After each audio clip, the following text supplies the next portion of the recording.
¿De dónde viene el euskera? ¿De verdad es la lengua más antigua de Europa? ¿Y si te digo que viene del maya? Hola, buenas tardes. El euskera es una lengua ergativa. A no ser que hables euskera, es muy probable que no tengas ni idea de lo que significa eso. Y es probable que aunque hables euskera tampoco lo sepas, tranqui. Luego te lo explico mejor, pero resumiéndolo mucho, es una movida de sintaxis. Piensa en el latín. Ya te he dicho muchas veces que si una palabra tiene función de sujeto va a tener una marca de un caso, el caso nominativo. Y si tiene función de complemento directo va a tener una marca de otro caso, el caso acusativo. Tampoco pasa mucho si no estáis entendiendo esto. Luego lo entenderéis. Bueno, pues las lenguas ergativas, como el euskera, no funcionan así. En estas lenguas, el sujeto de las frases transitivas, o sea, frases que tienen complemento directo, tienen una marca de un caso que se llama ergativo. O sea, estas lenguas no tienen ni marcas de nominativo ni de acusativo. Son lenguas muy raras. Raras si tomamos como referencia el latín, el inglés, el alemán, porque eso de raro es muy relativo, claro. Te estás enrollando muchísimo. ¿Qué pasa? ¿Que es la única lengua del mundo ergativa o qué? Pues no, y ahí está lo interesante. ¿Sabes qué lengua también es ergativa? El maya. Ahora quiero que miréis esto. Esta es la bandera de Johnson County y esta la de Saint-Pierre-et-Miquelon. Johnson County es un condado del estado de Wyoming y Saint-Pierre-et-Miquelon, San Pedro y Miquelon, vaya, es un archipiélago de América del Norte que pertenece a Francia. ¿Qué tienen en común estas dos banderas? Exacto, la ikurriña, o sea, la bandera de Euskadi. ¿Casualidad? No lo creo. El origen del euskera es un auténtico misterio. La lengua más antigua del mundo, ¿de dónde viene? Bueno, ¿y si viene del maya? He dedicado un año de trabajo a preparar este vídeo para responder esta pregunta. Pero antes vamos a situarnos un poco para poder entenderla mejor. El euskera se habla actualmente en las provincias de Guipúzcoa y Vizcaya, en el centro y norte de Navarra y en el País Vasco francés. Donde más hablantes tiene es en Guipúzcoa y norte de Navarra. Se ha llegado a hablar en todas estas zonas, aunque no al mismo tiempo en todas ellas, ¿eh? O sea, desde Burdeos hasta Toulouse y hasta los Pirineos, y desde la parte oriental de Cantabria hasta el norte de la provincia de Burgos, de La Rioja, el País Vasco y los Pirineos. Pero ¿cómo es esta lengua? ¿Cómo suena? Bueno, obviamente yo tengo un C2, pero para llegar ahí he tenido que dar una clase. Y he elegido la mejor plataforma porque tiene profesores de casi cualquier lengua que te puedas imaginar. Italki. Los chicos están en la plaza, ¿vale? Plural, ak, bien. Pero si yo digo mutilak, egunkaria irakurtzen du. El chico lee el periódico. Entonces aquí mutilak no es plural, es singular. Qué guay, vale. Esta es una pequeña parte de la clase que he tenido para familiarizarme un poco con el euskera, o sea, para afianzar el C2. Como habéis visto, son clases individuales. Lo único que tienes que hacer para tener una clase tú también es ir al link de la descripción, porque además te dejo un descuento de 5 euros en la primera clase de al menos 10 euros con el código LINGU. Luego tienes que escribir la lengua que te apetecería aprender. En este caso yo he escrito euskera, pero pueden ser muchísimas más. Inglés, francés, alemán. Y elegir profe. Puedes poner filtros, como que quieres que la persona hable español porque prefieres aprender a través de tu lengua materna, que sea de X país. Yo llevo ya 5 años usando esta plataforma para aprender idiomas. Y como te habrás fijado, tengo un C2 en todos ellos. Puedes aprender, pero ojo, también practicar, ¿eh? Imagínate que diste una clase de alemán hace 3 meses y se te está olvidando. Pues te sacas unas clases de conversación y listo. Pero siempre con mi link y con el código LINGU, que te llevas un descuento tú y también apoyas este canal, que las zanahorias de Dorotea se han puesto por las nubes. Bueno, pues avanzando un poco con el nivel, el euskera tiene marcas de declinaciones. Lo que he dicho antes, ¿no? Dependiendo de si es sujeto, si es complemento directo, si es complemento indirecto, va a tener una marca. Pero es que además tiene posposiciones. O sea,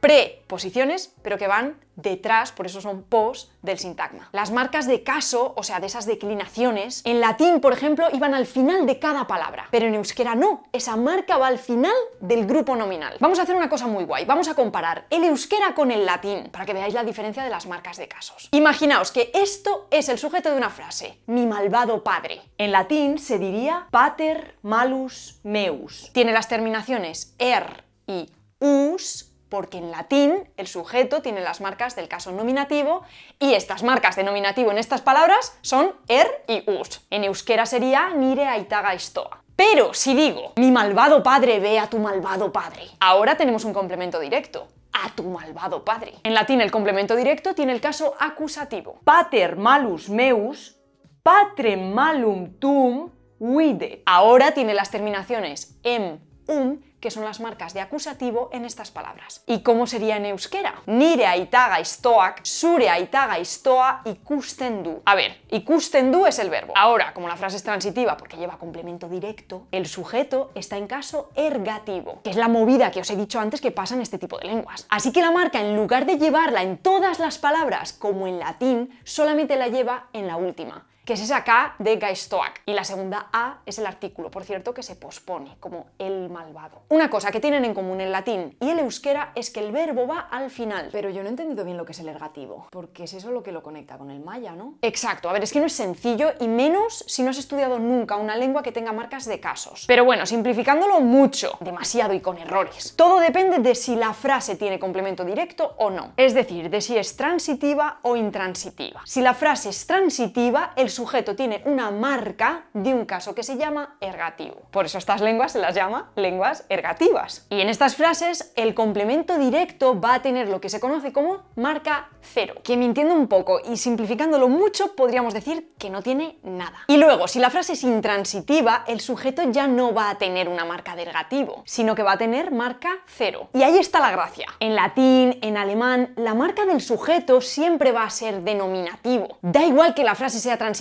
intransitiva, pero en euskera no. En euskera depende de si la frase es transitiva o intransitiva, porque si es transitiva va a tener esa marca de ergativo, pero si es intransitiva va a tener marca cero. Vale, me parece maravilloso, pero ¿de verdad el euskera viene del maya? ¿Tú qué crees?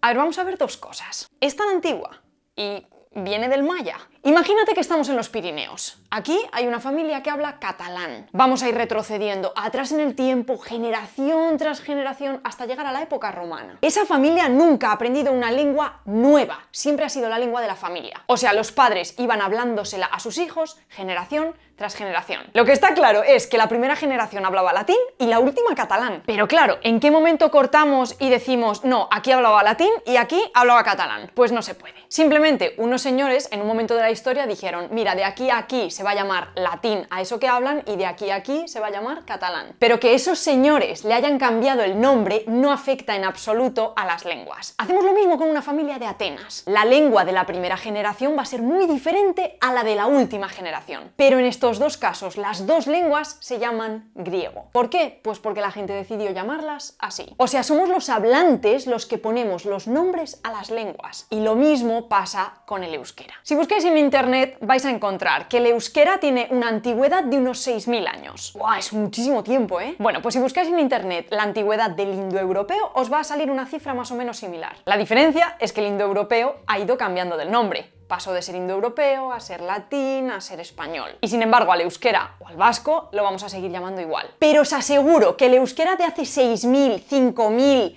1.000 o incluso 100 años es tan diferente al actual como el indoeuropeo lo es del latín, del castellano del siglo XII, del siglo XX o incluso que del actual. Así que el misterio de si es la lengua más antigua del mundo, de Europa, ya nos lo hemos quitado. ¿Y entonces de dónde viene? A ver, eso no se sabe, pero del maya seguro que no. ¿Pero por qué no? O sea, ¿tienes algún argumento para asegurar que no viene de ahí? Bueno, en ningún momento nadie ha tenido que demostrar que el euskera no venga del maya. No tienen absolutamente nada en común, salvo que las dos son lenguas ergativas. Pero hay muchas más lenguas ergativas en el mundo. El georgiano, algunas lenguas pano de la selva amazónica, lenguas australianas. Alrededor del 20% de las lenguas del mundo son ergativas. O sea que el euskera no es especial, ni por su antigüedad, ni por su origen. Es especial porque es un auténtico milagro que siga viva. El euskera sobrevivió la oleada de lenguas indoeuropeas. Y esto ya es raro, porque la mayoría de lenguas que estaban en Europa antes del indoeuropeo desapareció a causa de alguna lengua indoeuropea. Pero a ver, entonces el euskera es anterior al indoeuropeo, es más viejo. A ver, el euskera de ese momento no tiene nada que ver con el de ahora. Esa lengua de ese momento sería la evolución de otra más antigua. O sea, nos podríamos ir remontando atrás en el tiempo hasta llegar a una sola lengua madre, que hubiera dado luego el euskera y el indoeuropeo, o podríamos remontarnos a varias lenguas originarias sin conexión entre ellas que hubieran nacido de forma independiente. No se sabe, pero lo que está claro es que no podemos poner un punto de partida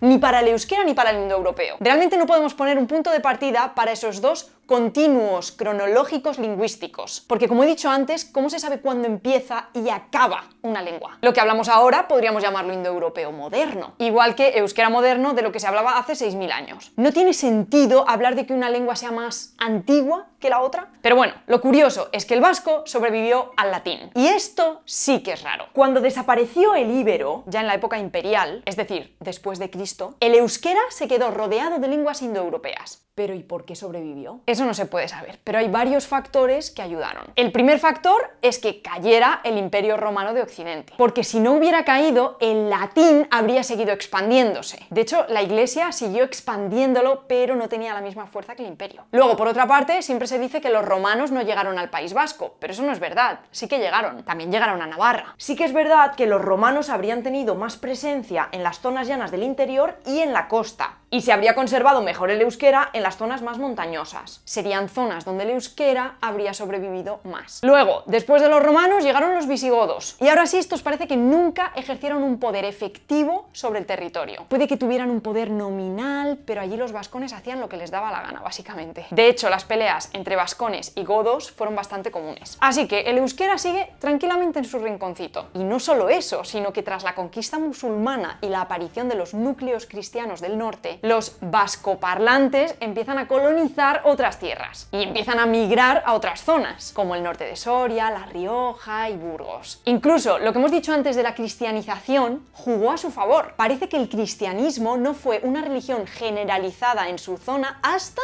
alrededor del siglo X. Eso es muchísimo más tarde que el resto de la península. Y bueno, otro factor importante es la filiación genética, es decir, la familia de la que viene la lengua. Los astures y cántabros, por ejemplo, hablaban lenguas indoeuropeas, así que cambiar al latín habría sido más fácil. Pero el vasco no es una lengua indoeuropea, así que ese cambio no habría sido tan fácil. Y esto es muy curioso, porque no ser una lengua indoeuropea es algo que ha favorecido a su supervivencia. Pero irónicamente, ahora que no sea una lengua indoeuropea, parece que la hace mucho menos atractiva de aprender, porque tiene fama de que es difícil. Pero bueno, la realidad es que ninguna de estas causas por sí sola explica que esta lengua haya sobrevivido. Ahora bien, si las juntamos todas, pues ya tenemos como consecuencia la enorme suerte de conservar esta lengua en la actualidad. Oye, un momento, por cierto, esas dos banderas del principio de esas dos regiones de América, ¿por qué tienen la icurriña? Ah, pues no es nada romántico. Simplemente los que colonizaron estas regiones eran vascos. Y después, cuando se crearon estas banderas, los habitantes pusieron las icurriñas como homenaje a estos primeros pobladores vascos.